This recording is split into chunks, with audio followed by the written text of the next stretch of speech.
Hello, আসসালামু আলাইকুম সবাইকে। সবাই কেমন আছেন?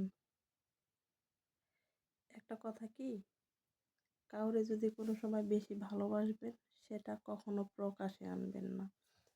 প্রকাশে আনবেন, তার মানে জীবনটা শেষ করবেন। কাউরে ভালোবাসলে কখনোই প্রকাশে আনবেন না। ভালোবাস ভালোবাসাটা সবসময় নিজের মধ্যে রাইখে দেওয়া উচিত।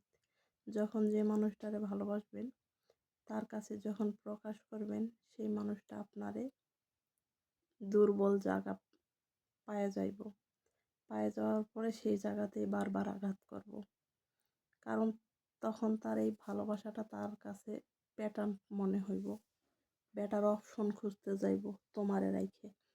আর যখন তুমি না জানাইবা, যখন তুমি তারে জানাইবা না যে তুমি কাউরে ভালোবাসো, তখন সে কখনো বেটার খুঁজতে যাইব না। কারণ তোমারই বেটার মনে করব।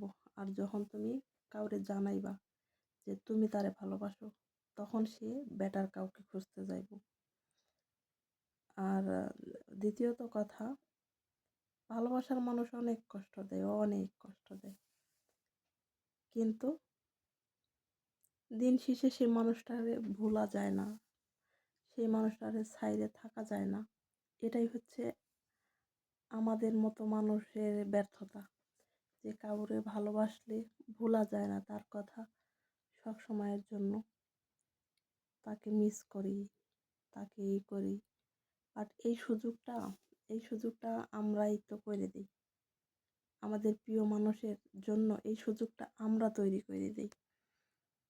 যতদিন কোনো মানুষকে ভালোবাসার জন্য স্পেস না করবেন, ফোর্স, ততদিনই ভালোবাসাটা সুন্দর থাকে। যখন এই জিনিসটা ফোর্স হয়ে যায়, তখন আর ভালোবাসাটা সুন্দর থাকে না।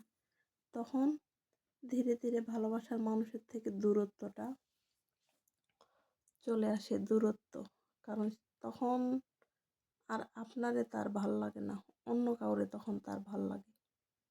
এটাই হচ্ছে ভালোবাসা। যারে ভালোবাসবেন তারে কখনো পাইবেন না, আর যারে ভালোবাসবেন না সেই মানুষটারই আপনি পাইবেন। এটাই আল্লাহর লেখা, এটাই। যারে জীবনের থেকে বেশি ভালোবাসবেন তারে কখনো পাইবেন না, আর যারে ভালোবাসবেন না তারাই পাইবেন জীবনে। এটাই হচ্ছে বাস্তব কথা। আর এটাই হচ্ছে ভালোবাসার রীতিনীতি।